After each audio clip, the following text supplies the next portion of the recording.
The hardest thing I ever admitted wasn't that my marriage had ended. It was that I had forgotten how to reach for joy. The morning I signed the final papers, the lawyer smiled with the careful kindness people reserve for women they think are fragile. I smiled back because it was easier than explaining that I wasn't fragile. I was simply exhausted. 28 years of marriage had ended with 2 signatures, a polite handshake, and a cardboard box holding the few personal items I had left in the office where my husband and I had once planned our future together. By the time I drove north toward the Oregon coast, the sky had turned the soft silver that always comes before rain. The moving truck rumbled ahead of me while the radio faded in and out between country songs and weather reports. I rolled the window down anyway. The air smelled like salt, pine, and something unfamiliar. Freedom, maybe. Or fear. Sometimes they smell exactly the same. My name is Claire Whitmore. I'm 54 years old, and for most of my adult life, I believed my story had already been written. Wife, designer, caregiver, the dependable one. The woman who remembered birthdays, hosted Thanksgiving, and always knew where everyone else belonged. Then one afternoon I looked around my own kitchen and realized I had no idea where I belonged anymore. My new cottage overlooked a quiet stretch of coastline where gulls circled above weathered cliffs and wildflowers refused to surrender to the wind. It was smaller than the house I had left behind, but every room echoed with possibility instead of obligation. I unpacked one box, then another, stopping every few minutes to stare through the windows as if the ocean might offer instructions. It didn't. The waves simply kept arriving, patient and certain, as though reminding me that beginning again was something nature had practiced forever. 3 days later, a flyer taped to the bulletin board outside the local grocery store caught my attention. Volunteers needed. Restore the historic rose garden. Saturday, 8 a.m. No experience required. I almost walked past it. Then I remembered how empty my calendar looked and tore off one of the little paper tabs before I could change my mind. Saturday arrived wrapped in cool morning fog. Dew shimmered across the grass while rows of neglected rose bushes waited beneath towering cedar trees. People chatted over coffee and gardening gloves, laughing with the easy confidence of neighbors who already knew one another. I stood at the edge of the garden clutching my borrowed shovel, suddenly aware that I was the stranger.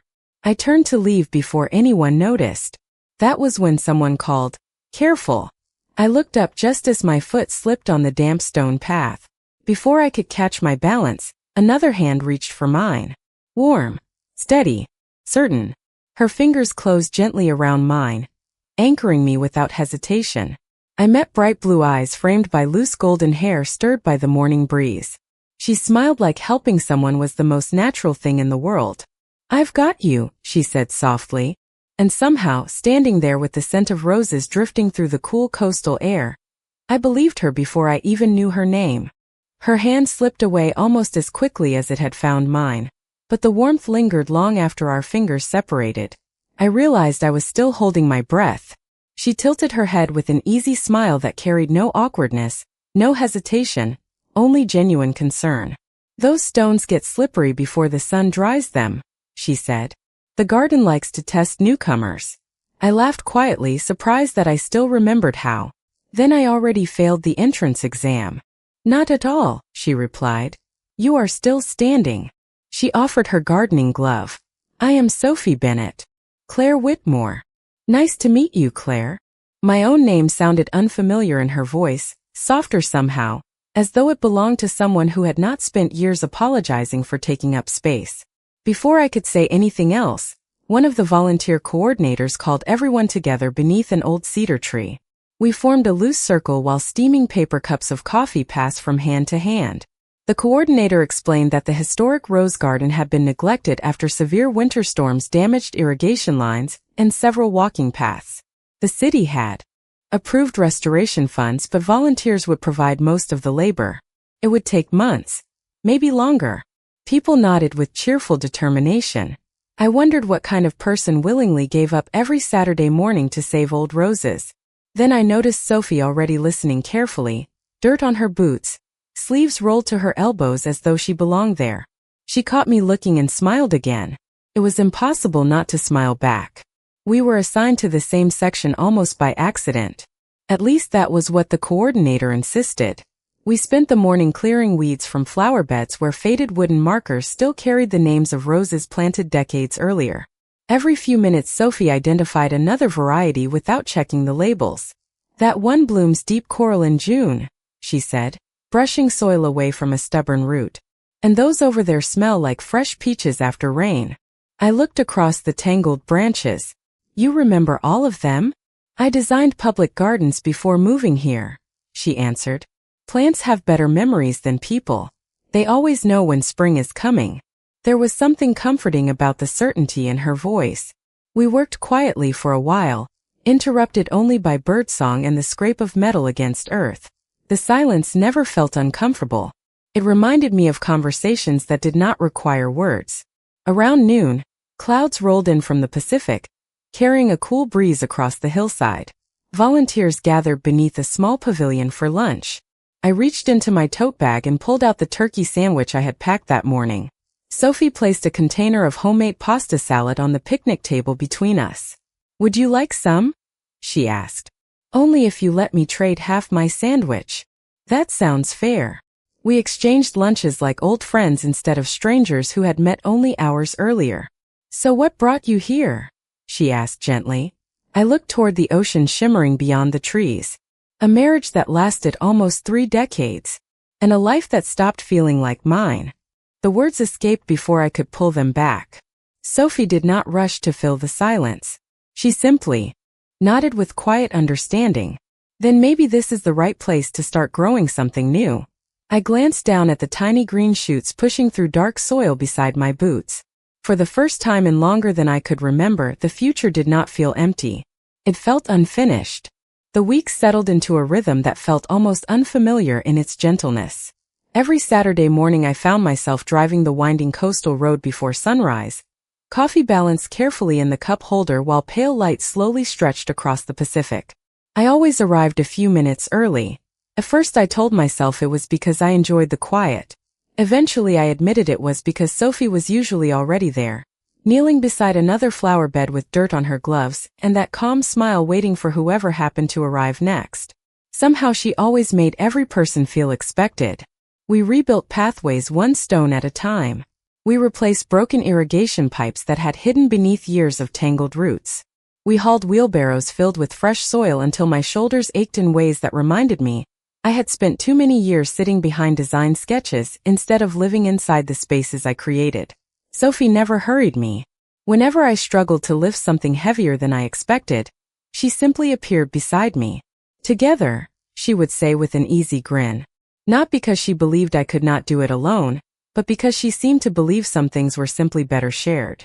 One cool Tuesday afternoon my phone rang while I was organizing paint samples inside my cottage. The volunteer coordinator sounded breathless.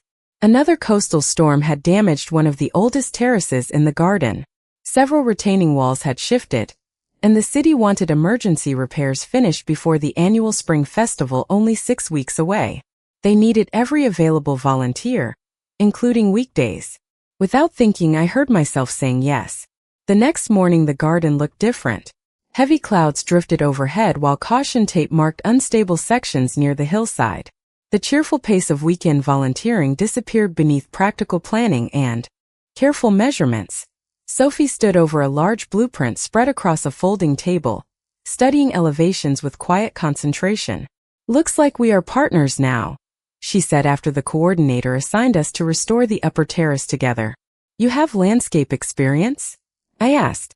She laughed softly. "Enough to know that nature always wins if we stop listening." I unfolded my own notebook. Interior designer. "I usually worry about walls and windows." "Perfect," she replied. "You understand how people move through beautiful spaces. Roses deserve that too." For the first time in years, someone spoke about my work as though it still mattered. We spent entire days side by side measuring stone paths, sketching layouts, debating where benches should face so visitors could watch the sunset without blocking the oldest climbing roses. Sometimes we disagreed. Sophie preferred winding paths that encouraged wandering. I argued for cleaner lines that guided visitors naturally through the garden. Our conversations never became arguments. Instead, they turned into curiosity. She listened before answering. I realized how rare that had become in my life. One afternoon a light rain arrived without warning. We hurried beneath the roof of a small storage shed while drops tapped steadily against weathered cedar boards. The space smelled of damp earth, fresh lumber, and lavender soap lingering on Sophie's jacket. Outside, the garden blurred behind curtains of rain. Neither of us reached for our phones. Neither of us seemed eager for the storm to end. You know, Sophie said quietly while watching the rain, every garden has a season when it looks like nothing is growing. Most people give up during that part. I watched tiny streams of water disappear into thirsty soil. And the patient ones? She smiled without looking away from the window. They stay long enough to discover they were never watching something die. They were watching it prepare to bloom. Her words settled somewhere deep inside me, beside places I had spent months trying not to touch. For reasons I could not explain, the silence that followed no longer felt lonely. Felt like the beginning of a conversation neither of us was ready to finish.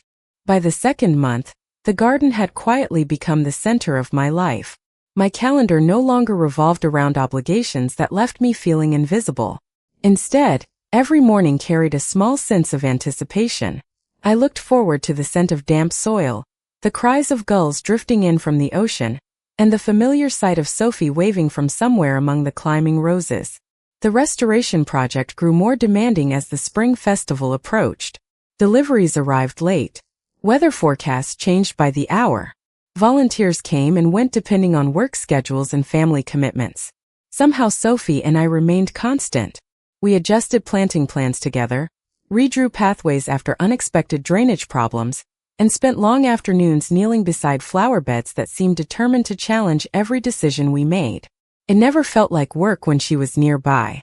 One Wednesday evening we stayed later than everyone else, trying to finish the layout for the eastern terrace before another storm rolled in. The sun dipped low behind the cliffs, covering the entire garden with warm amber light. Roses glowed like tiny lanterns while the ocean reflected streaks of gold across gentle waves. Sophie stepped back from the stone border we had just finished and smiled with quiet satisfaction. I think people are finally going to see this place the way it deserves to be seen. I looked around slowly. You mean the way you imagined it? She shook her head. No. The way we imagined it. That single word settled softly inside me. It had been years since I belonged to something that did not ask me to disappear in order to participate. As we packed away tools, I noticed a delicate silver chain slipping from beneath the collar of Sophie's shirt. Hanging from it was a simple ring that caught the last rays of sunlight. She instinctively tucked it back beneath the fabric, but not before I saw the expression that crossed her face. It was brief, almost impossible to notice. Tender. Protective. Grieving. It belonged to my mother, she said before I could apologize for staring. I wear it every day. We sat together on a weathered wooden bench overlooking the unfinished terrace. Evening settled around us in comfortable silence. She loved gardens, Sophie continued. When she became sick, she could not travel anymore. So we planted flowers outside every window instead. She said if she could not go out into the world, she wanted the world to come to her. A cool breeze carried the fragrance of newly opened roses across the hillside. I folded my hands together, unsure whether words would help. I lost her 4 years ago, Sophie said quietly. Sometimes I still catch myself reaching for my phone because I want to tell her something. I nodded before realizing tears had gathered in my own eyes. I understand that feeling, I whispered. Not because I lost someone to death. Because I lost myself so gradually that one day, I realized I no longer recognized the woman looking back from the mirror. Sophie turned toward me with the same gentle attention she gave every fragile plant she touched. There was no pity in her expression, only understanding. You are here now, she said. That woman found her way back. I laughed softly through unexpected tears. I am still looking. She reached over without hesitation and rested her hand lightly over mine. Nothing dramatic happened. No music played. No grand declaration interrupted the evening. There was only the quiet warmth of another human being choosing not to let me feel alone. We watched the sky deepen into shades of lavender, while the first evening stars appeared above the cedar trees. For the first time since my marriage had ended, I realized I was no longer measuring my life by what I had lost. I was beginning to notice everything I was finding instead. The weather forecast promised scattered showers. The Oregon coast answered with something far less predictable. By mid-morning, thick gray clouds swallowed the sunlight, and the wind carried the unmistakable scent of rain long before the first drop ever touched the garden. Volunteers hurried to cover stacks of stone and young rose bushes with heavy canvas sheets, while the coordinator studied the darkening sky. "We have to finish securing the upper terrace," he called. "If this storm washes through tonight, we could lose a week of work." Sophie looked toward me with calm determination. "1 more hour," she said. "We can do it." We worked side by side as the wind grew stronger, fastening supports around newly planted climbing roses and checking the irrigation lines one final time. My jacket clung to my shoulders as a cool mist drifted across the hillside. Every few minutes Sophie brushed damp strands of golden hair away from her face before returning to the next task with the same quiet focus that seemed to define everything she did. Then the rain arrived all at once. Not gentle spring rain, but thick curtains of water sweeping across the cliffs until the ocean and the sky became one endless sheet of gray. Within seconds everyone scattered toward the nearest shelter. Sophie reached for my wrist without hesitation. "This way." We ran together across the slippery path toward a small maintenance cabin tucked beneath towering cedar trees. By the time we reached the porch, both of us were soaked despite our rain jackets. Sophie pushed open the old wooden door, and we stepped inside laughing harder than either of us expected. The cabin was simple. A workbench lined one wall. Shelves held gardening tools, seed catalogs, and old coffee mugs collected over decades. Rain drummed steadily against the metal roof while the tiny windows fogged almost immediately. Sophie found 2 faded towels hanging beside the door and handed one to me. "Not exactly luxury accommodations," she said with a grin. "It is perfect," I answered, surprising myself with how much I meant it. We sat across from each other at the small wooden table, while the storm surrounded us with steady rhythm. The silence felt warm rather than empty. Sophie opened an old metal tin and smiled. "Someone left hot chocolate packets. That feels like a miracle." A few minutes later we wrapped our hands around steaming mugs while rain continued tapping gently overhead. The rich scent of cocoa mixed with cedar and damp earth until the little cabin felt entirely separate from the rest of the world. "Can I ask you something?" Sophie said softly. I nodded. "What was your dream before everyone started expecting things from you?" The question settled over the room more heavily than the storm outside. I stared into the swirling steam above my cup. "When I was 24, I finally said, I wanted to design community spaces that made people feel welcome. Libraries, parks, museums, places where strangers could breathe a little easier just by walking inside. Somewhere along the way I became so busy supporting everyone else that I stopped building anything for myself." Sophie smiled with quiet recognition. "That explains this garden." I looked up. "What do you mean?" "You notice how people will feel before you notice how flowers will look. You are designing comfort, not just beauty." No one had ever described my work that way. The words reached places inside me that had been silent for years. Outside, thunder rolled somewhere beyond the cliffs before fading into the distance. We remained inside the little cabin long after the rain began to soften, talking about forgotten dreams, favorite books, childhood summers, and the strange courage it takes to begin again. When the clouds finally started to break, sunlight slipped through the windows in narrow golden beams. Sophie stood and opened the cabin door. The entire garden shimmered beneath fresh rain, every rose brighter than before. I stepped beside her, our shoulders almost touching as we looked across the hillside. For reasons I could not yet explain, leaving that little cabin suddenly felt much harder than walking into it had been. The storm left the garden transformed.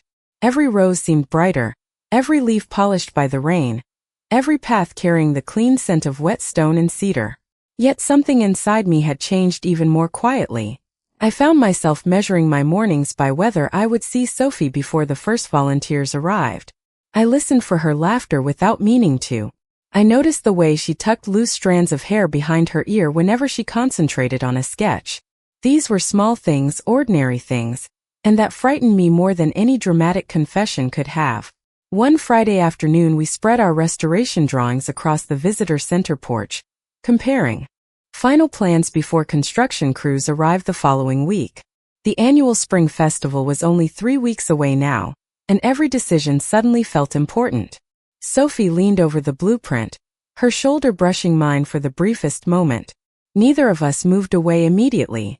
"I think this bench belongs here," she said, pointing toward the overlook facing the ocean.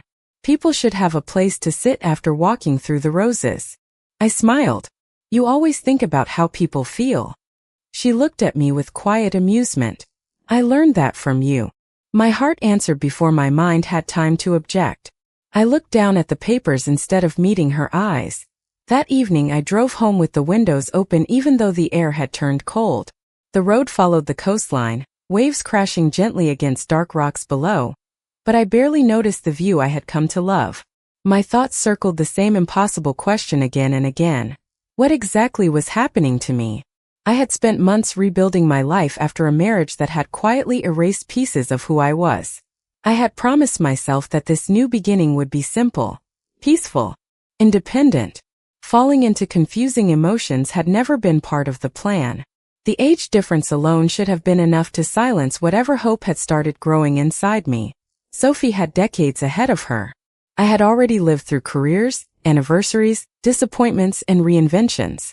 I kept hearing my former husband teasing me years earlier whenever I spoke about growing older. "You worry too much, Claire." Perhaps he had been right about only one thing. The next morning I arrived later than usual on purpose. I chose a different section of the garden and volunteered to organize supply inventories rather than continue working beside Sophie. Seemed like the sensible decision. Distance could restore perspective. At least that was what I told myself. Around lunchtime Sophie appeared beside the storage shelves holding 2 paper cups of coffee. "You disappeared," she said gently. I thought maybe I had imagined our partnership. I accepted the coffee without meeting her eyes. The coordinator needed help over here. She studied me for a long moment, not accusing, only curious. Did I do something wrong? The disappointment in her voice caught me completely off guard. "No," I answered too quickly. "Of course not." "Then why does it suddenly feel like you are saying goodbye without leaving?" I could not tell her the truth. I could not explain that every kind word, every shared laugh, every quiet moment inside the garden had begun waking parts of my heart I believed had retired forever. Instead I forced a small smile that did not reach my eyes. "I think I just need to remember why I came here."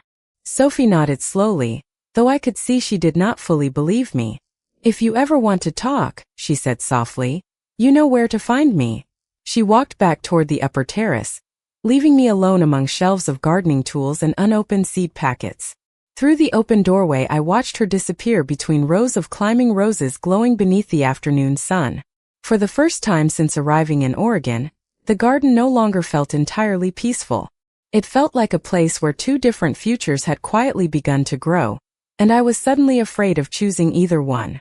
For the next several days I became strangely talented at avoiding the one person I most wanted to see.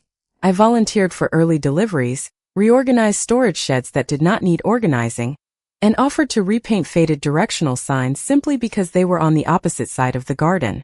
Every excuse sounded reasonable until I heard Sophie laughing somewhere beyond the rose beds. Then every excuse felt painfully transparent. She never confronted me. She simply gave me the space I seemed determined to create, and somehow that kindness hurt more than anger ever could. By Thursday afternoon the restoration committee gathered inside the visitor center to review preparations for the spring festival. Large presentation boards covered every wall, displaying sketches, construction schedules, and historical photographs of the garden from decades earlier. I wandered quietly toward a table displaying old donation records, more interested in avoiding conversation than reading names. From another generation. A slim leather binder rested beneath a stack of papers. As I opened it absent-mindedly, something slipped onto the floor. It was an envelope, yellowed with age except for one newer handwritten label across the front. To Claire. My breath caught. My name. Carefully written in elegant blue ink. Confused, I looked around before opening it. Inside was a single folded sheet of stationery. The handwriting was unfamiliar, but every sentence felt strangely intimate. It spoke about beginning again after losing the life you expected. It reminded me that starting over was not evidence of failure, but proof that hope still existed. It ended with one sentence I had carried in my heart for months without ever knowing who had written it.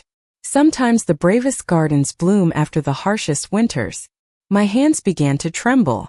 6 months earlier, during the darkest weeks of my divorce, I had received that exact anonymous letter in my mailbox with no return address.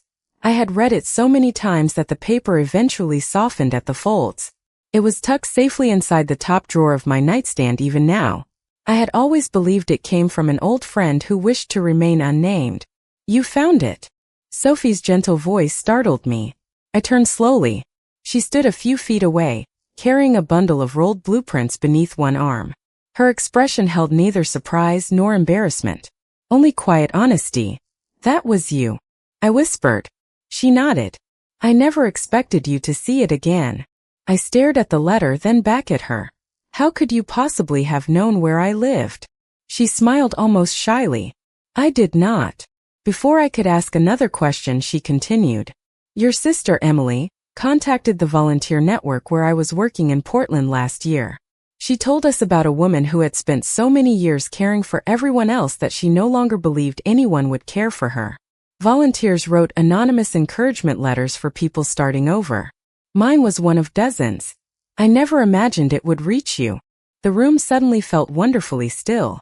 Every coincidence I had spent months quietly admiring no longer seemed random. Before Oregon. Before the garden. Before the first morning she caught my hand on the slippery path. Her words had already found me when I needed them most. "You gave me hope," I said softly. Sophie shook her head. "No, Claire. Hope was already inside you. I only reminded you where to look." Sunlight drifted through the visitor center windows, illuminating tiny specks of dust floating between us like golden petals.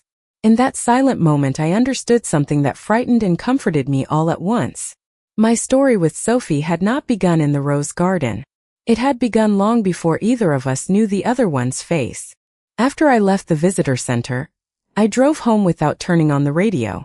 The envelope rested on the passenger seat beside me, catching the last light of the afternoon whenever the road curved toward the ocean. Every few miles I glanced at it as though it might disappear if I looked away for too long. I had spent months believing that anonymous letter was a fortunate accident, a small kindness sent into the world by someone I would never meet. Now every sentence carried a face, a voice, and a pair of blue eyes that somehow made even silence feel safe. Sleep did not come easily that night. I opened my bedroom window and listened to the waves rolling steadily against the cliffs below. Somewhere between midnight and dawn, I finally admitted the truth I had been avoiding for weeks. I was not afraid because Sophie was younger than me. I was afraid because she made me believe that my life might still contain chapters one had never imagined. And hope can be more terrifying than heartbreak when you have already survived one ending. The following morning my phone rang before I had finished my coffee. The number belonged to an architecture firm in Portland where I had interviewed almost a year earlier, before deciding to move to the coast. "Claire," the creative director said warmly, "we finally received funding for the civic design initiative we discussed. The position is yours if you still want it." My heart skipped. It was the opportunity one had dreamed about in my 20s, designing libraries, community centers, and public spaces that welcomed people exactly as they were. The work would begin in 3 weeks. Full-time. Portland was nearly 4 hours away. I thanked her and asked for one day to decide. After the call ended, I remained standing in my quiet kitchen, staring through the window toward the distant ocean. Life had an extraordinary sense of timing. By the afternoon I was back in the garden, but everything looked different. Volunteers laughed while hanging festival banners between cedar trees. Children from the local elementary school painted wooden signs for the butterfly trail. The roses had burst into color almost overnight, transforming months of careful work into something breathtaking. Sophie spotted me from across the upper terrace and walked over carrying 2 small potted lavender plants. "These need a home near the entrance," she said with her familiar smile. "Would you help me choose the right spot?" I wanted to answer with the easy warmth that had always existed between us, but the weight of the morning's phone call settled heavily inside my chest. We planted the lavender together in comfortable silence until Sophie brushed loose soil from her hands and looked at me carefully. Something happened. It was not a question. I nodded. I was offered a job. Her smile widened instantly. Claire, that is wonderful. There was no hesitation in her happiness. No trace of selfishness. She celebrated my good news before asking what it meant. That simple generosity somehow made everything more difficult. It is in Portland, I said quietly. The breeze carried the scent of roses between us while distant waves broke softly against the shoreline. Sophie lowered her eyes for just a moment before looking back at me with steady calm. You always wanted to design places where people could belong. I swallowed hard. Yes. Then you should seriously consider it. I searched her face, hoping to find some reason to stay, some request, some plea, but there was only quiet encouragement. It struck me then that real love, whatever shape it eventually takes, does not begin by asking someone to become smaller. It begins by making room for them to become fully themselves. Even so, as we stood together beneath the blooming roses, I could not escape the aching realization that choosing one dream suddenly felt like risking another. The spring festival arrived beneath a sky so clear it seemed impossible to remember the storms that had shaped the garden only weeks before. Families wandered along the stone paths carrying cups of lemonade. Children chased butterflies between blooming roses while musicians filled the afternoon air with gentle acoustic melodies. I stood near the entrance watching strangers smile at spaces that had once existed only as rough sketches spread across folding tables. They did not know how many hands had carried those stones or how many quiet conversations had taken root beside the flower beds. Perhaps that was the beauty of places built with love. Visitors rarely see the work beneath the blossoms. My phone rested quietly inside my jacket pocket. The offer from Portland still waited for my answer. I had spent every waking hour weighing one future against another, until I finally realized I had been asking the wrong question. It was never about choosing between a career and a person. It was about deciding whether I would continue living according to fear or according to truth. Sophie found me beside the entrance arch where fresh lavender now framed the path exactly where we had planted it together. Everyone loves the garden, she said softly. They should, I answered. It reminds people that beautiful things take time. She smiled, but I could see the question she was too kind to ask. Before she could speak, I reached into my pocket and held up the letter from Portland. I called them this morning. She nodded slowly. And I took a long breath filled with the scent of roses and the cool salt air drifting in from the Pacific. I accepted the project. For the briefest moment, sadness flickered across her face before she covered it with a warm, sincere smile. Claire, I am proud of you. I stepped closer. I accepted the project because I asked one more question before giving them my answer. She looked at me with quiet curiosity. I asked whether the position could begin with a hybrid schedule, while I developed community partnerships here on the coast. They said yes. They want someone who understands how public spaces bring people together, not someone who sits behind a desk every day. Sophie's eyes widened. So you are staying? I laughed through unexpected tears. I am staying exactly where my life finally began to feel honest. The breeze lifted gently through the climbing roses as I reached for her hand, not because she needed rescuing, and not because I did, but because some journeys are meant to be walked together. Her fingers closed around mine with the same quiet certainty they had carried on that rainy morning months before. Neither of us hurried to say anything. We simply stood there while visitors wandered past, admiring flowers that had survived wind, rain, and seasons of neglect before blooming more brilliantly than anyone expected. 1 year later, the garden had become more than a restoration project. It had become a gathering place where neighbors shared stories, where children learned to plant their first flowers, and where I hosted free community design workshops for women who believed it was too late to begin again. Every class ended beside the same rose bed where Sophie first caught my hand. Whenever someone asked whether starting over was frightening, I always smiled because I finally knew the answer. Starting over is frightening. Staying where your heart can no longer grow is even more so. If there is one lesson I hope my story leaves with you, it is this. Your life does not end when one chapter closes. Sometimes the most meaningful seasons begin only after you believe the best years are behind you. Thank you for spending this time with me and for sharing this journey. If this story touched your heart, please consider subscribing to the channel, sharing it with someone who might need a little hope today, and joining us again for another story. Until next time, be gentle with yourself. Keep your heart open. And never underestimate what can bloom after the longest winter.